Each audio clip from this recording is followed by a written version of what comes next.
parents pressured me to forgive my brother for his affair with my ex-wife and her pregnancy, then demanded I support them financially. My wife, Amy, 26F, cheated on me with my brother, Jake, 26M, which is why I, 34M, recently got divorced. My family did choose them over me, and yes, that did happen. But karma had other ideas. To help you see how my entire life culminated in this awful betrayal, let me begin from the beginning. Jake, who was born when I was 8 years old, was always the golden child while I was growing up in suburban Boston. In the eyes of our parents, Robert, 58M, and Sarah, 56F, I seemed to vanish. Although they weren't particularly nasty, I was undoubtedly treated as an afterthought. This reality was pounded home to us during our entire upbringing. I can still clearly recall winning my first science fair in 6th grade. I devoted months to creating a functional model of solar system dynamics, replete with orbital calculations and revolving planets. I received first prize and a special commendation for mathematical precision from the judges. Jake had a t-ball practice, not even a game, just practice, so my parents didn't attend the ceremony at all. The walls of our living room were covered with Jake's participation ribbons, while my award remained unopened on the mantle for a week before vanishing into the basement. Our entire childhood was shaped by that. Jake's C+ grades were celebrated, but my straight A's were met with distracted nods. My mother first expressed concern that Jake could feel bad about his regular classes as a result of my enrollment in the advanced placement program.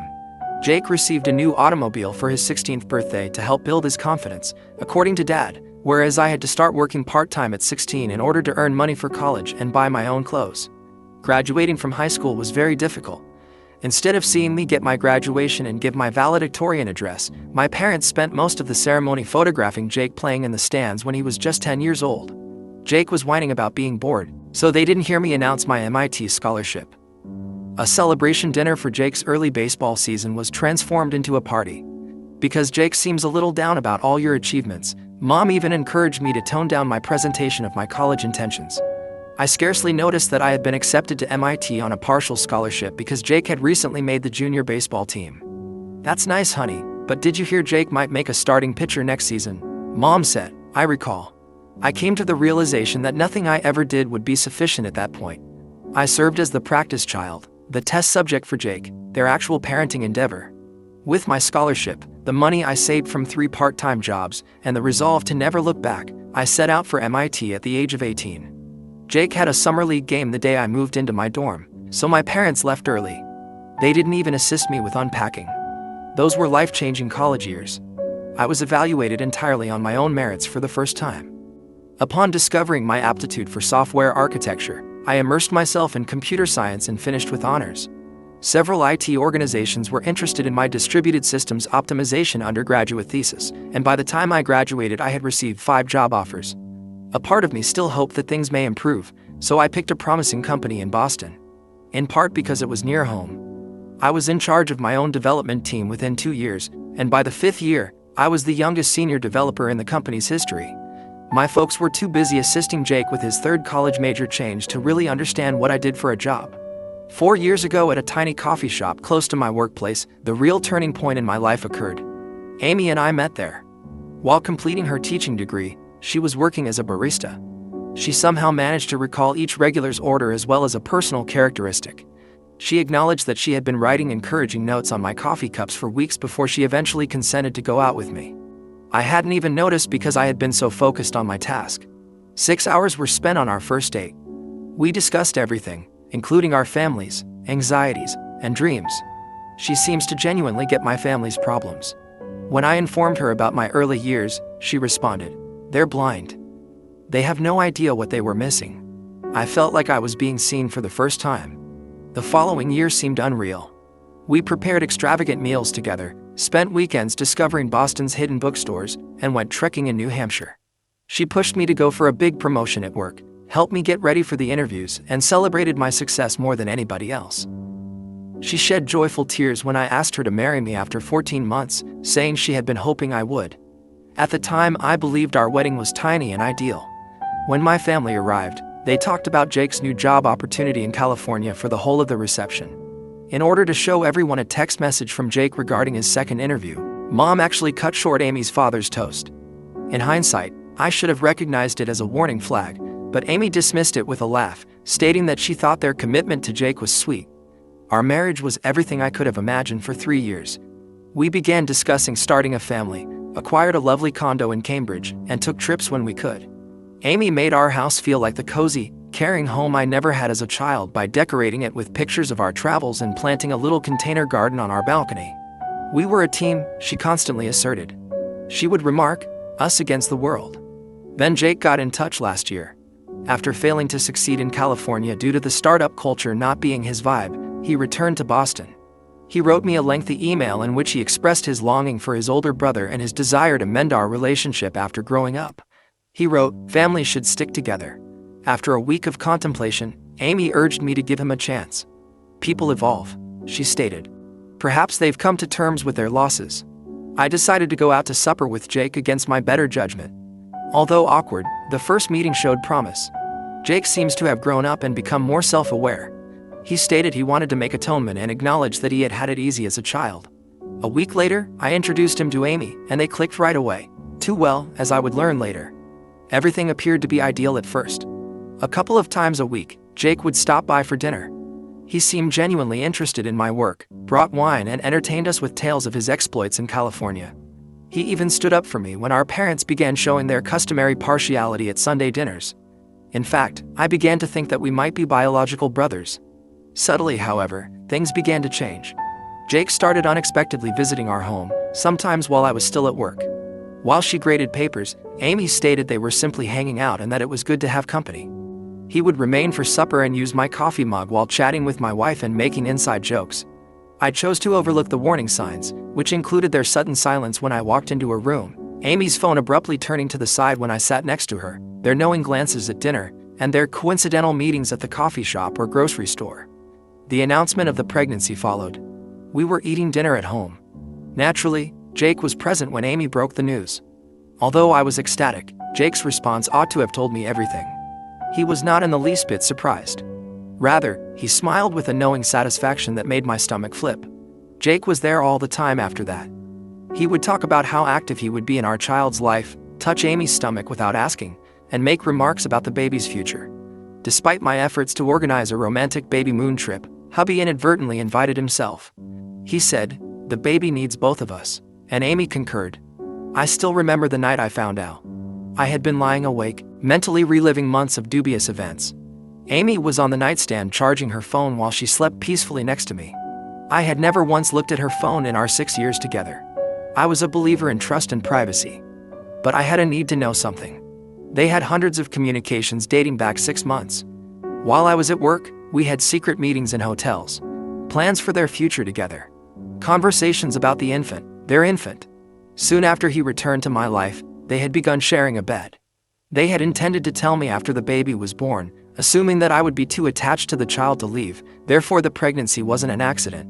I felt my world come crashing down, message by message, as I read every single message till dawn. I was seated in our reading chair with Amy's phone in my hand when she woke up. She was immediately aware of what I had found. She sobbed, "We didn't intend for this to occur. Jake and I simply clicked. He knows me better than you ever could." In fact, she spoke the most overused phrase in the history of affairs. "We were going to tell you, but we didn't want to worry you after I became pregnant." I called my parents that morning in the hopes that they would finally support me. I was astounded by their answer. Mom said, "Jake made a mistake, but he's going to be a father now. You must forgive him and act like the bigger person. Consider the infant.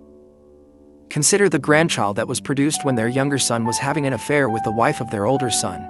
They were also protecting him. Once more. There are some things that never change." That day, I called a divorce attorney and checked into a hotel. Amy took turns pleading for my pardon and condemning me for deserting our family. At work, Jake attempted to corner me by claiming that we needed to have a man-to-man conversation. I reported him for workplace harassment and had security escort him out. Going through a divorce was a nightmare. Amy and Jake claimed their affair started because of my emotional unavailability, portraying me as domineering and emotionally abusive. According to my parents' testimony, I had always been difficult and had lifelong jealousy of Jake. Mom even blamed the mediator for the entire problem, saying that I should have been more considerate of Jake's demands. After that, I stopped negotiating. After we went to court, Amy managed to get a respectable settlement. It seems that in Massachusetts, having an affair with your husband's brother does not waive alimony. Small successes, though, like preserving the condo and the majority of my pay. I am currently 34 years old, divorced and totally estranged from my family. I've changed my email, blacklisted their numbers, and told building security to never let them in. On certain days, I find myself questioning whether there is any way I could have avoided this. If I'd been a better spouse, brother, or son. However, I later realized that I wasn't the one who deceived everyone. Turning family against family was not something I did. It's said that everyone eventually experiences karma. I'm not sure if that's accurate, but I do know that I'm sick of being the family scapegoat. Having to be understanding when everyone else gets away with ruining lives is something I'm tired of. I've lived my entire life as the one who is passed over, the second best option, and the afterthought.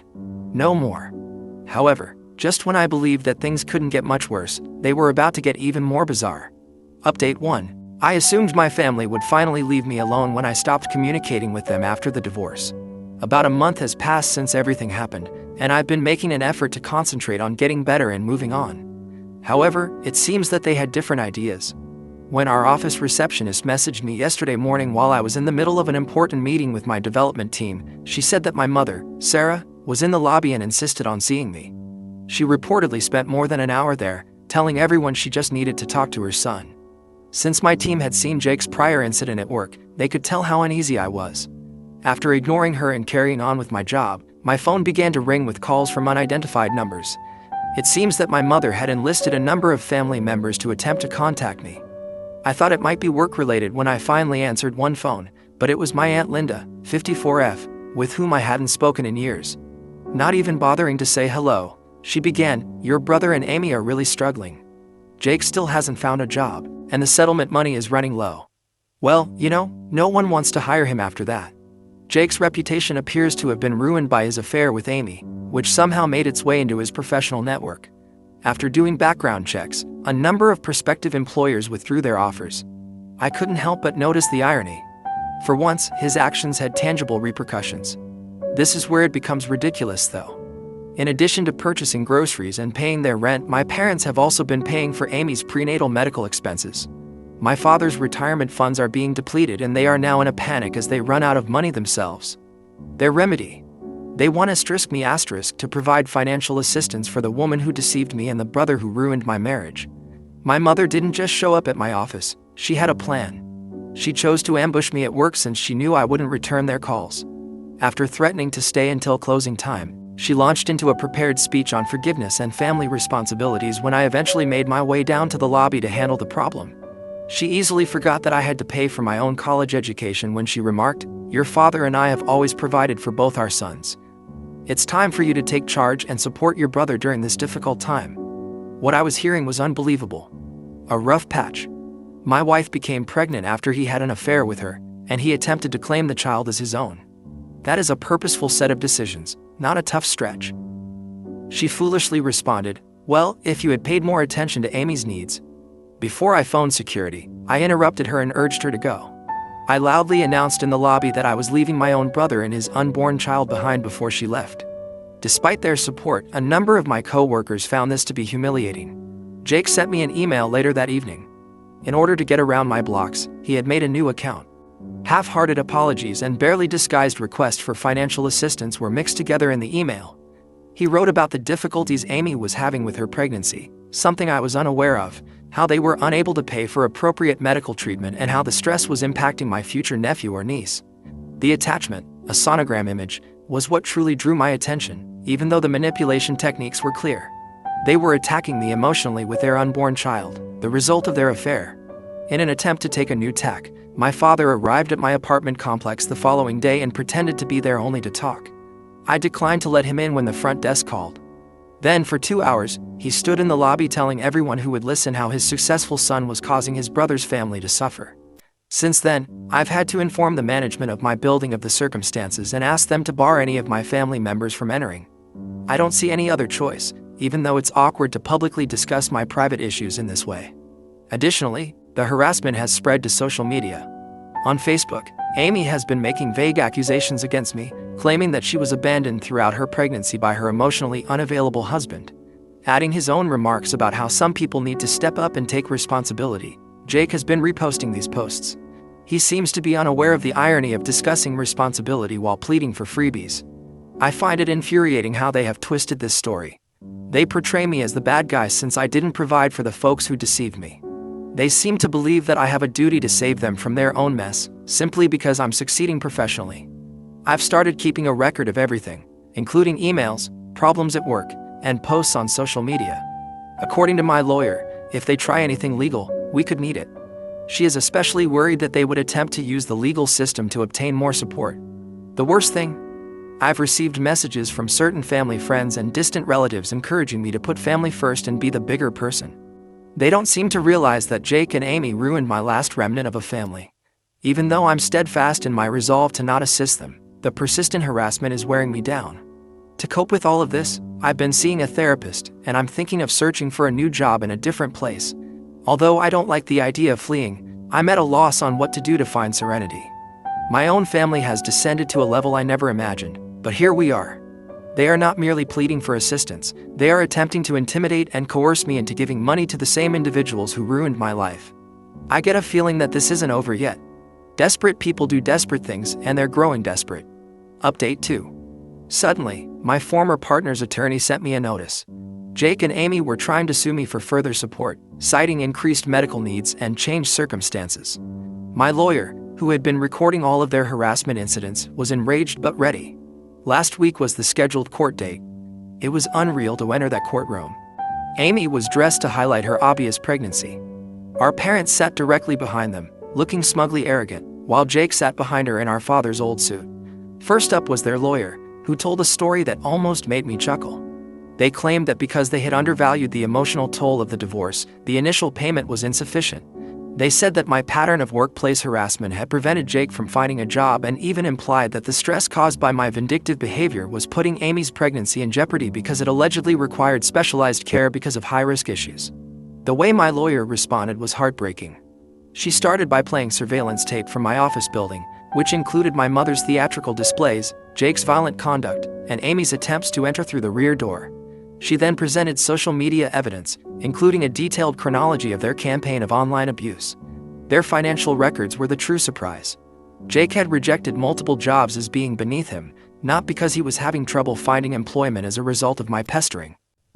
For the court's pity, Amy had turned down a full-time teaching job in order to keep her jobless, pregnant woman status. Amy's prenatal records, which revealed a perfectly healthy pregnancy with typical expenses, were the most incriminating of all. They had been playing pawn with their unborn child. The judge was clearly upset. The judge interrupted their attorney when he attempted to explain that emotional discomfort warranted more help. Your clients seem to have committed perjury, counselor. Do you want to keep going in this direction? Their lawyer returned with a somber expression after a short break. Jake was pale, Amy was crying, and their united front had fallen apart. I was pleasantly surprised by the judge's decision. In addition to rejecting their motion, he also lowered my alimony payments by 60%. Parties who misuse the legal system are not viewed favorably by this court, he said. Mr. Smith seems to be the victim of a well-planned scheme to exploit him financially and emotionally. The fallout happened quickly. Amy decided she could work after Jake unexpectedly landed a job in retail. In their final message, my parents accused me of destroying Jake's last chance and assured me that they would never forgive me for abandoning my family. Citing irreconcilable differences regarding truthfulness, their attorney resigned from their representation. My organization increased security and barred them from the property. I learned that my parents had taken out a second mortgage to pay for legal bills and that Jake and Amy were arguing over money all the time via common acquaintances. Finally, I feel like I can breathe. I can rebuild my savings thanks to the lower expenses, and I'm thinking about accepting a job offer in Seattle.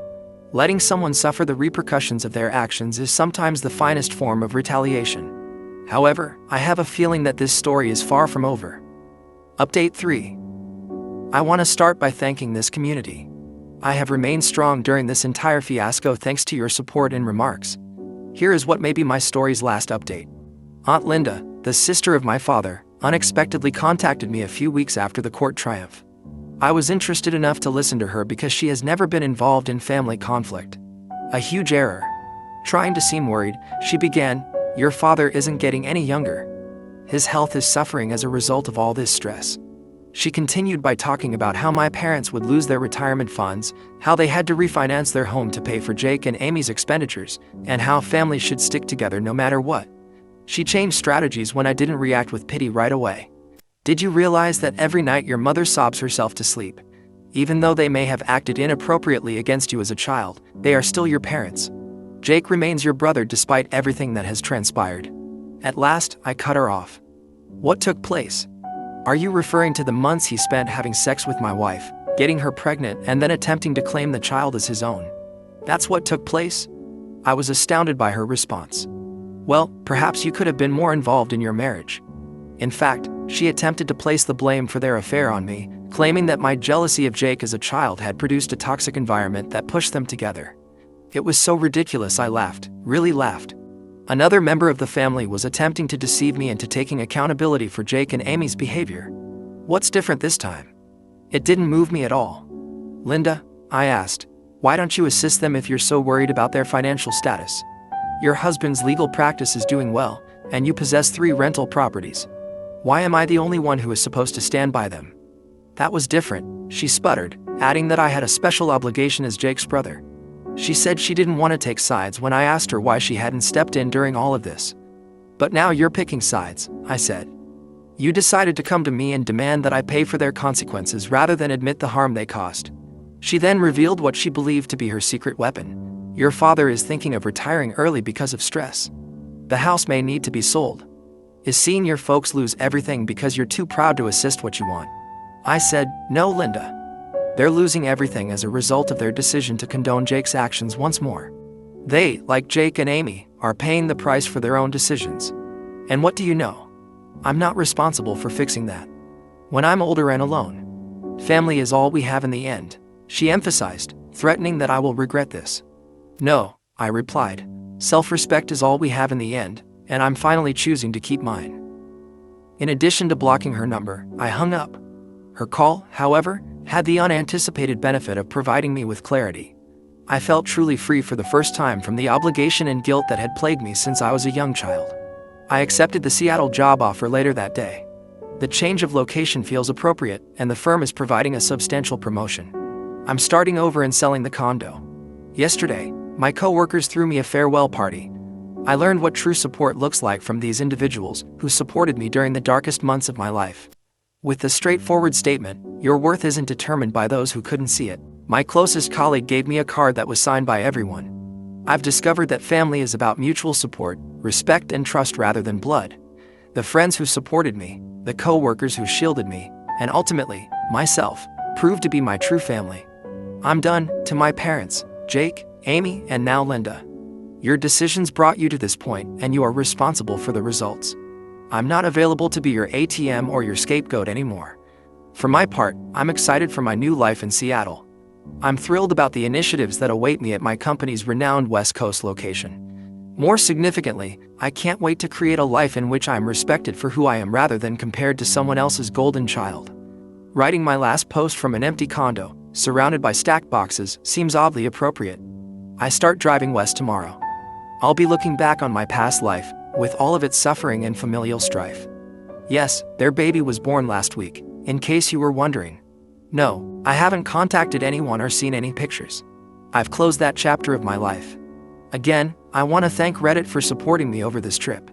When I was having self-doubt, your encouragement and counsel kept me going. Anyone going through a similar situation should know that their value transcends their family's treatment of them. Walking away is sometimes the most self-loving thing you can do. It's time to go. Cheers to fresh starts. Thank you for watching. If you haven't subscribed yet, please do so and hit the notification bell to stay updated with more shocking real-life stories happening around you.